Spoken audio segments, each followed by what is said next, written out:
함께 봉독한 말씀 통해서요, 설교 제목 같이 한번 보시죠. 선한 일에 열심을 내라. 아멘. 자, 지난 금철의 설교에서 저는 흔들리지 않는 신앙에 대해서 말씀을 나누었습니다. 고린도전서 15장은 부활의 장으로 잘 알려져 있는 말씀인데요, 그 말씀의 마지막 대목에서 바울은 이렇게 권면을 하였습니다. 그러므로 내 사랑하는 형제들아, 견실하며 흔들리지 말고 항상 주의 일에 더욱 힘쓰는 자들이 되라. 이는 너희 수고가 주 안에서 헛되지 않은 줄 알미라. 아멘. 요즘에 살아가는 우리의 세상을 일컬어서 어느 사회학자는 액체 현대라고 표현을 했어요. 참 독특한 표현이죠. 이전의 세계에는 강직한 어떤 가치관이 있었어요. 사회적인 통념이라는 게 있었어요. 일반의 상식이 통했어요. 근데 현대 사회는 그게 다 무너져 버렸어요. 개인이 주인이 되고, 내가 느끼면 그게 다예요. 내가 좋아하면 그게 법이에요. 그 성의 문제, 윤리의 문제, 이 모든 게 다 개인으로 환원됐죠. 그러다 보니까 든든한 기반이 사라져 버린 거예요. 근데 이러한 현대 사회에서 신앙하며 산다는 것, 견실하기도 어렵고 흔들리지 않기도 쉽지 않아요. 우리는 모르시는 것 아니에요. 그럼에도 불구하고 주님이 우리에게 말씀하시죠. 견실하라고, 흔들리지 말라고. 근데 여러분, 그것이 어떻게 가능한 일이겠습니까? 우리가 오해해서는 안 될게요. 성경의 방식은 우리 그냥 등 떠밀면서 나가라, 싸워라, 이겨라, 그렇게 충동만 하는 게 아니에요. 그럴 만한 근거를 먼저 주세요. 여러분, 그 말씀의 근거가 무엇입니까? 57절의 말씀이죠. 우리 주 예수 그리스도로 말미암아 우리에게 승리를 주시는 하나님께 감사하노니. 아멘. 이 주님의 승리를 등에 업고 힘입어서 항상 주의 일에 더욱 힘쓰는 자가 되라고 명령하시는 거예요. 이것이 오늘 우리들에게도 내 힘만 가지고는 흔들리기 쉽고 내 안간힘으로는 견실하기도 어렵지만 우리의 구원자가 누구십니까? 예수 그리스도세요.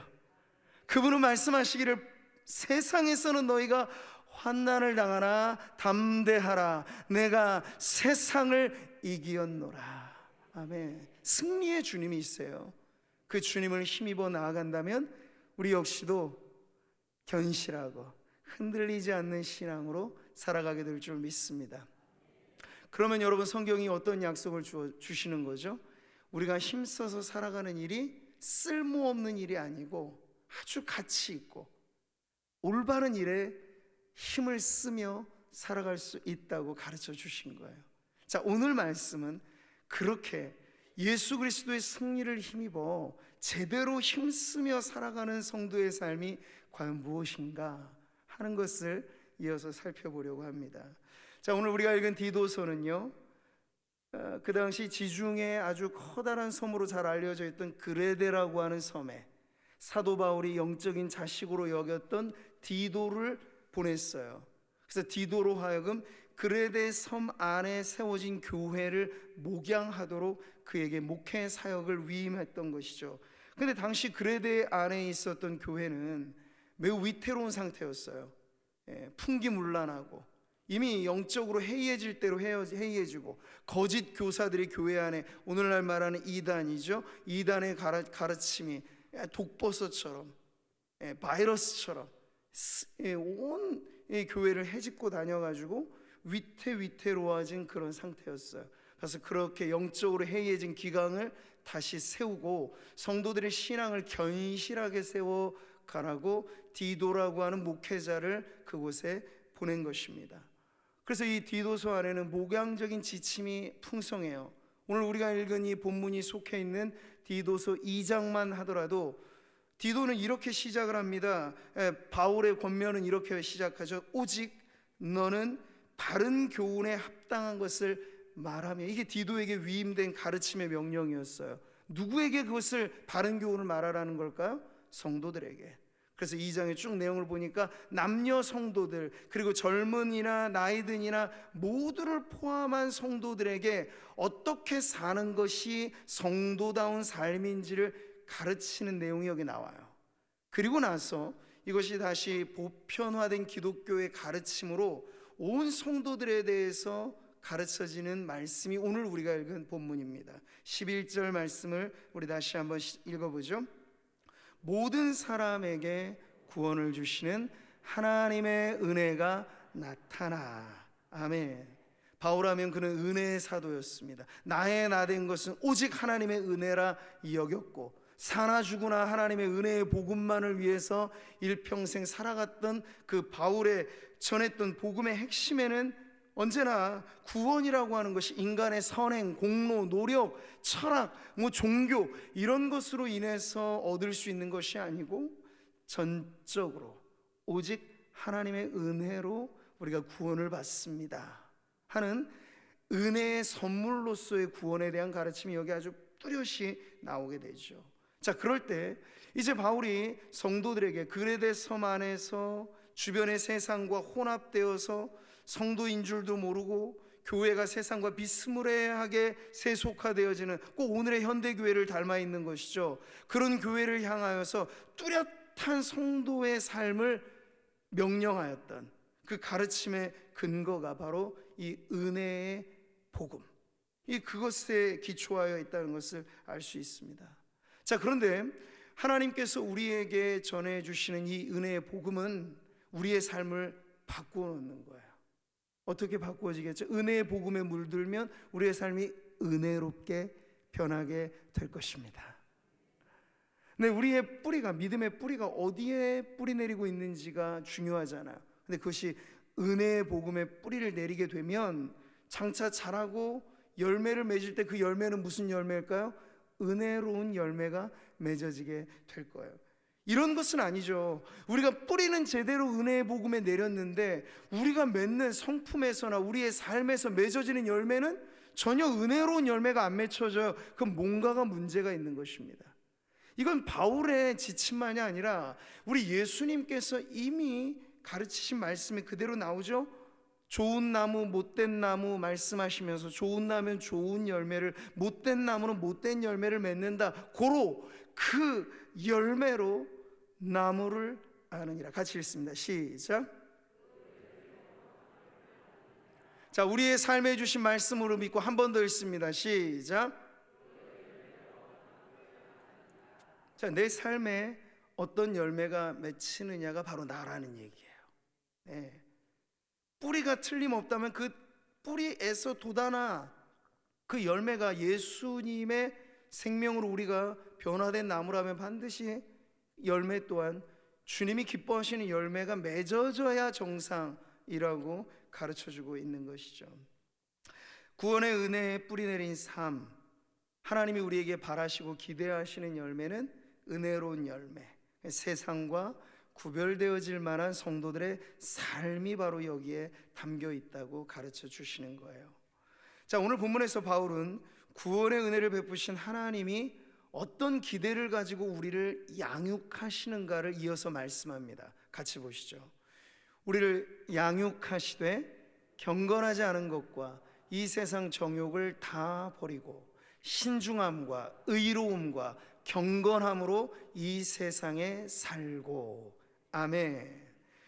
자, 우리가 구원 받았습니까? 그러면 구원 이후의 삶이 이제 중요합니다.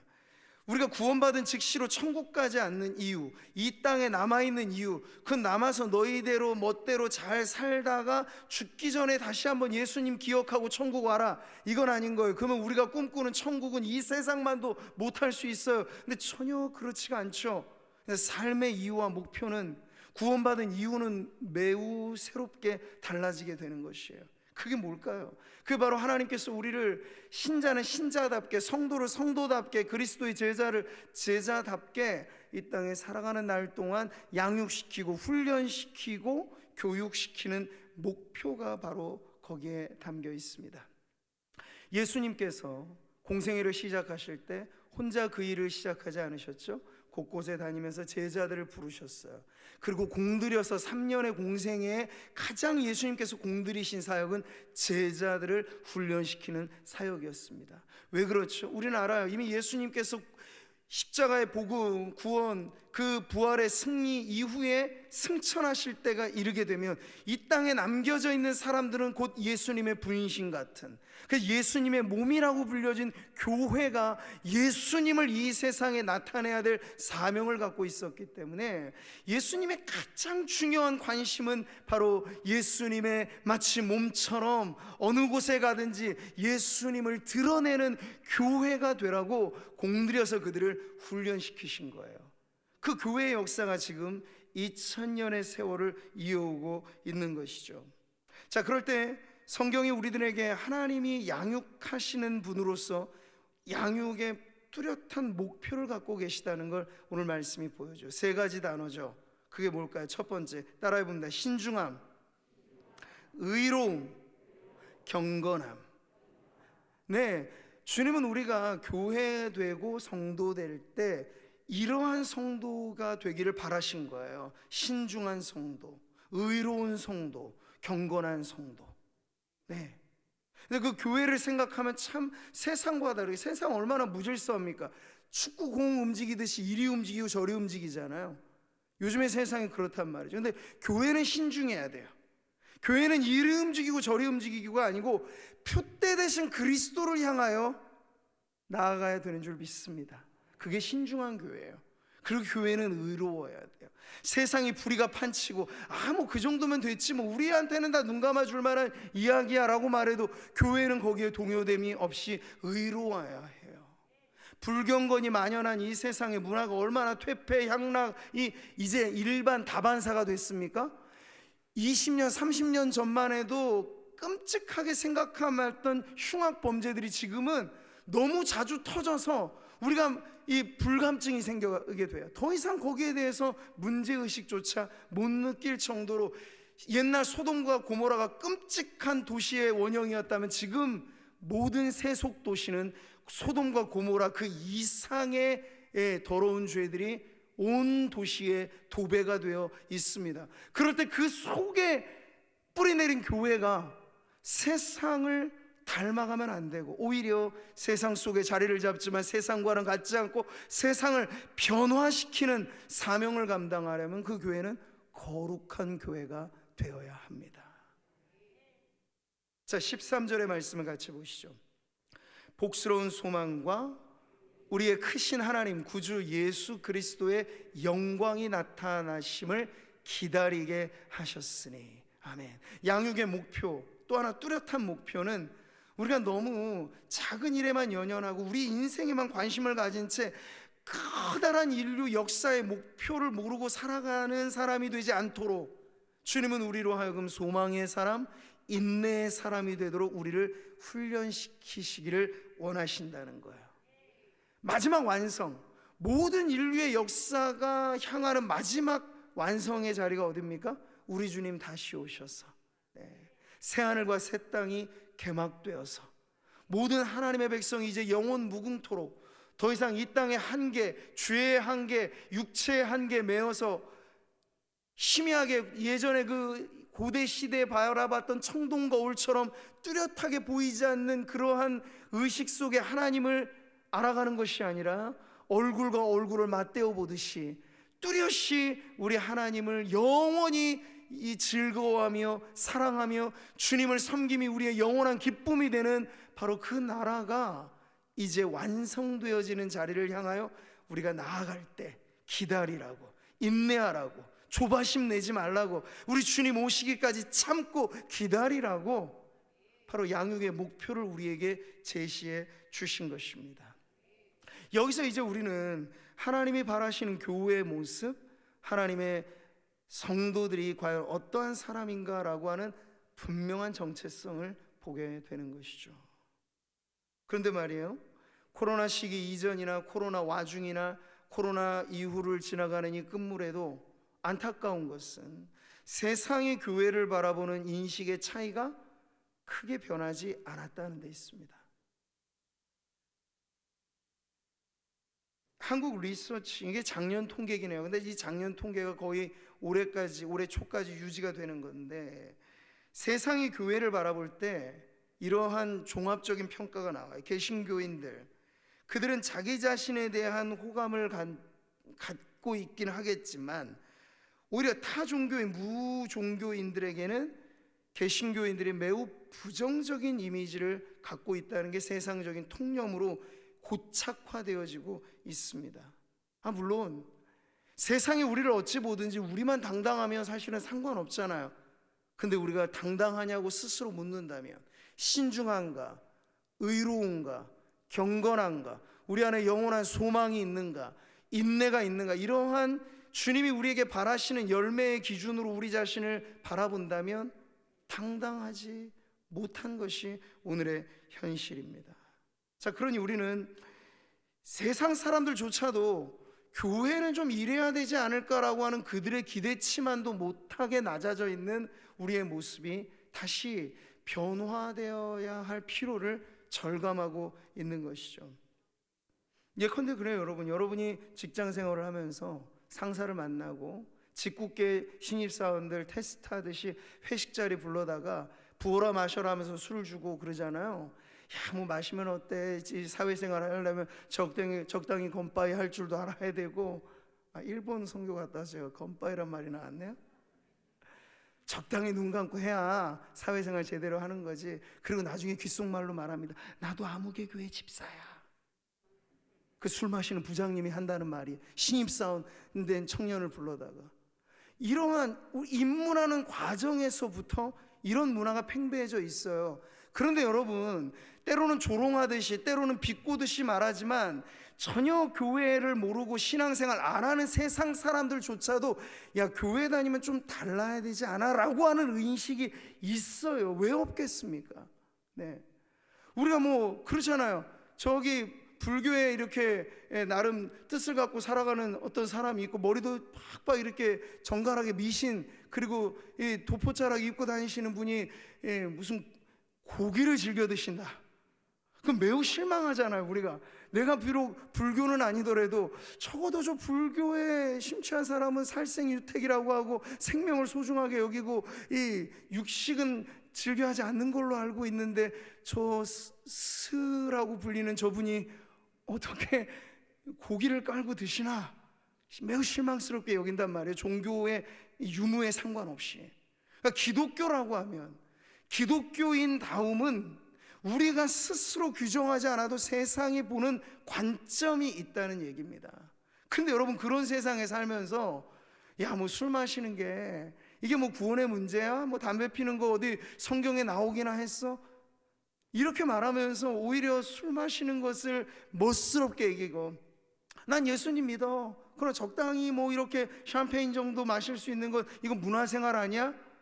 라고 스스로를 아주 자유로운 인생으로 말하는 그 신앙 안에 과연 세상이 우리에게 기대하는 기대치조차도 충족되지 않는 그 성도의 삶에 과연 하나님이 우리에게 원하시는 신중함과 의로움과 경건함이라고 하는 기준에 그게 과연 합당하겠느냐를 물어보라는 얘기죠. 구원의 문제를 거론하기도 전에 가장 일반적인 성도의 경건한 삶의 표준에조차도 미달되는 삶을 살면서 우리가 어찌 주님의 그 구원을 우리의 입술로 운운할 수 있겠느냐 하는 말이에요. 그러니까 기준은 너무나 분명하죠. 술 안 마셔서 천국 가는 건 아닙니다.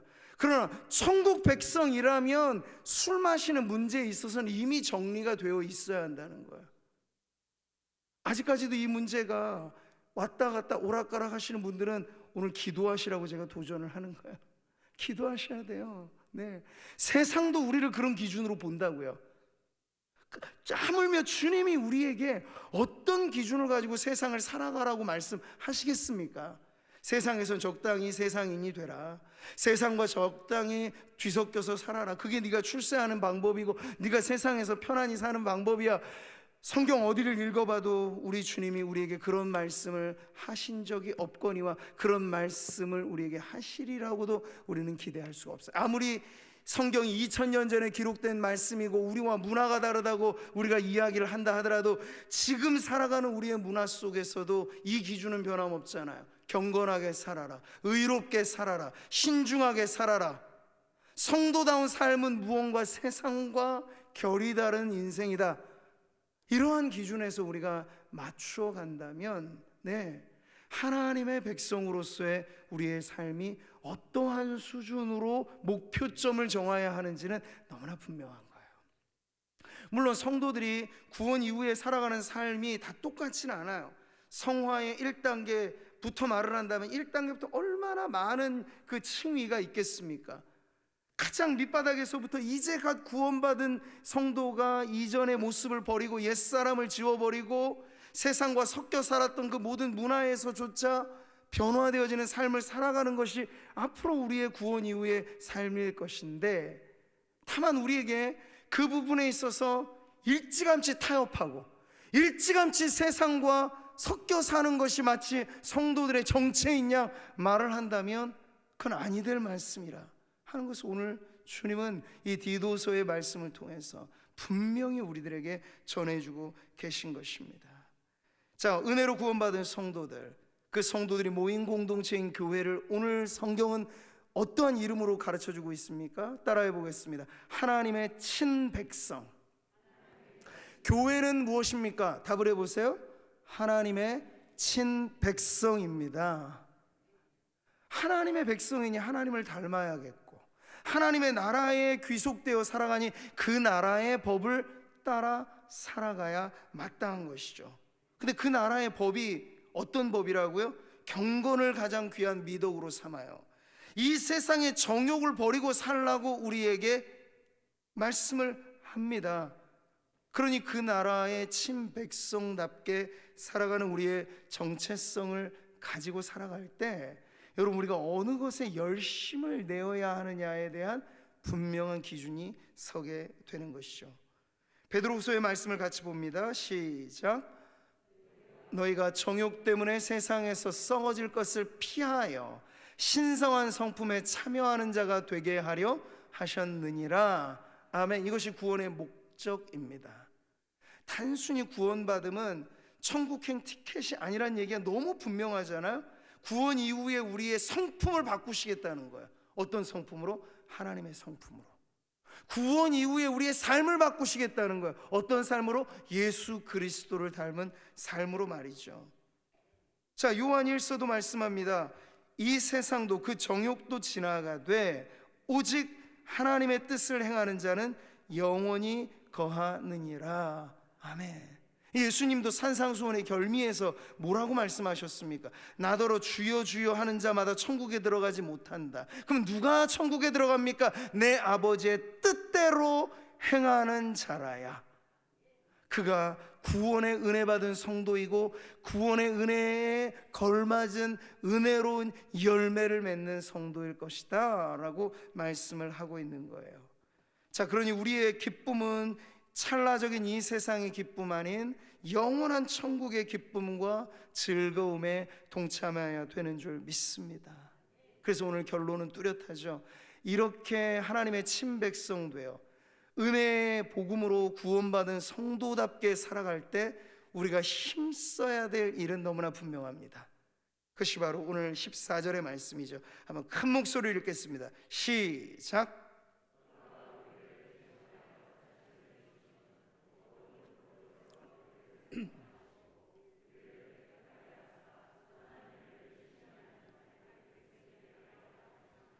아멘. 우리를 깨끗하게 하신 목적이 있어요. 우리를 구원하신 목적이 있어요. 그게 뭔가요? 선한 일을 열심히 하는 자기 백성이 되게 하려 하심이라. 아멘. 저는 오늘 이 말씀을 함께 나누며 우리 교회를 돌아보면서 고마움과 감사함이 많이 느껴졌어요. 우리 성도들의 면면을 보면 그렇거든요. 제가 우리 교육자들과 이렇게 사례를 나눌 때 늘 당부하면서 귀에 못이 박히게 하는 말이 있어요. 우리가 교회로부터 받는 것은 봉급이 아니다. 사례라고 하는 걸 잊지 말아라. 이건 성도들이 우리의 사역의 고마움에 대한 표시인 거예요. 그래서 사례로 받는 거죠. 금액의 많고 적음을 떠나 그래 우리 역시도 교회에 대한 늘 고마움을 가지고 사역해야 합니다. 이걸 가르쳐요. 웬고하니 제가 볼 때 그래요. 당회원 장로님들을 보고 권사님들을 보고 안수 집사님들 보고 우리 집사님들을 보면 본인의 주머니 열어다가 교회를 위해서 일한단 말이에요. 우리야 전임 교육자니까 교회에 전무한 일을 한다는 이유로 교회로부터 사례를 받아가면서 일을 하는데, 성도들은 오히려 본인의 물질과 희생과 헌신을 바쳐가면서 교회를 위하여 충성 봉사하고 있는 모습을 보면 그게 얼마나 고맙고 감사한 일인지 몰라요. 어찌 보면 저 성도는 저렇게 만약에 돈 받고 하는 일이라고 해도 저렇게 열심히 할 수 있을까 싶을 정도로 열심히 교회 일에 선한 일에 봉사하는 성도들을 볼 때 그 목사로서 제 마음만 고마움을 느낄까? 아니요, 우리 주님도 참 미쁘다, 어여쁘다, 귀하다 이렇게 보실 줄 믿습니다. 제가 오늘 여러분들에게 하나 자랑하려고 가지고 온 게 있어요. 주중에 보면 교회학교 부서, 이게 잘 보이시나 몰라요?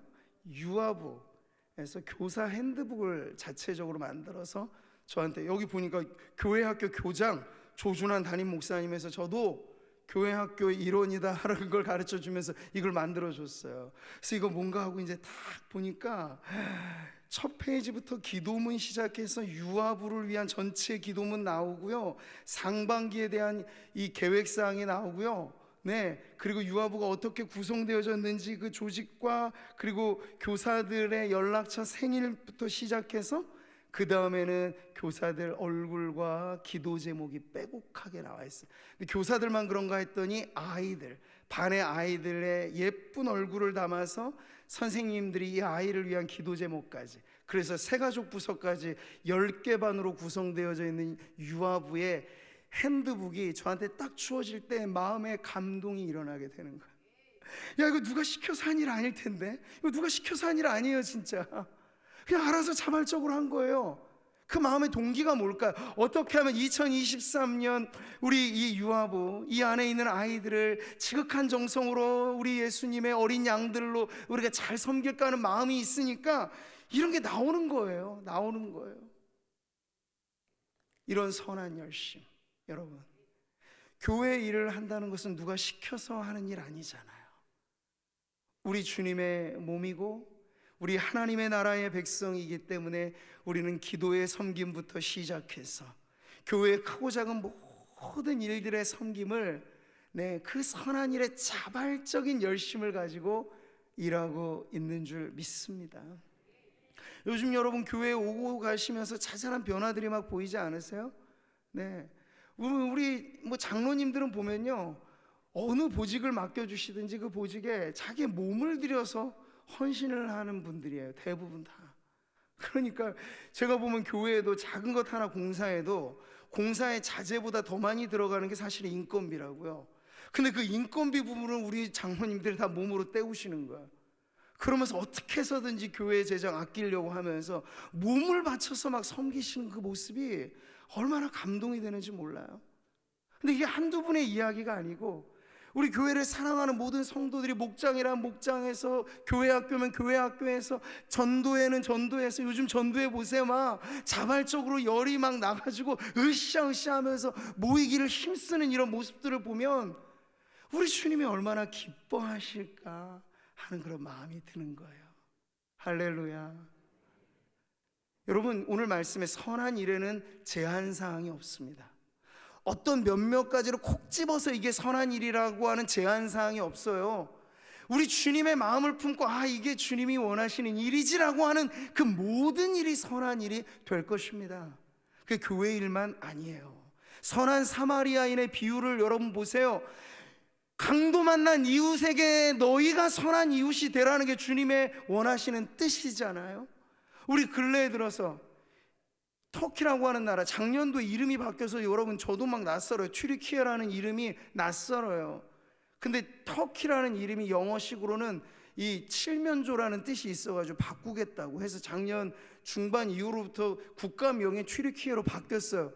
우리 문성진 선교사님이 협력 선교사로 파송되어 있는 그 나라에 제가 이후에 기도 합주에 기도 시간에도 기도할 것이지만요, 어려움이 생겼어요. 이럴 때 그러면 교회는 어떻게 해야 됩니까? 나라도 형제 국가라고 해서 긴급 구호대를 파견하고 온 세계 사람들이 어떻게 하면 그 재난을 만난 사람들을 도울까 하는 그런 때 교회는 어떻게 해야 되겠습니까? 네, 우리 주머니를 열고 곳간을 열어서 성도들이 특별 헌금이라도 모두어서 우리 선교사가 사역하고 있는 그 자리고, 감사하게도 제가 문장로님한테 빠르게 전화가 왔어요. 우리 문성진 선교사에게는 아무런 이상이 없이 하나님이 안전히 지켜주셨다 하는 그런 다행스러운 보고를 제가 듣기도 하였습니다만, 문 선교사님만이 아니라 여러분, 그 터키라고 하는 곳에 주재한 한국인이 많지도 않은데 그 많지 않은 한국인들 중에 얼마나 많은 선교사님들이 있는지 몰라요?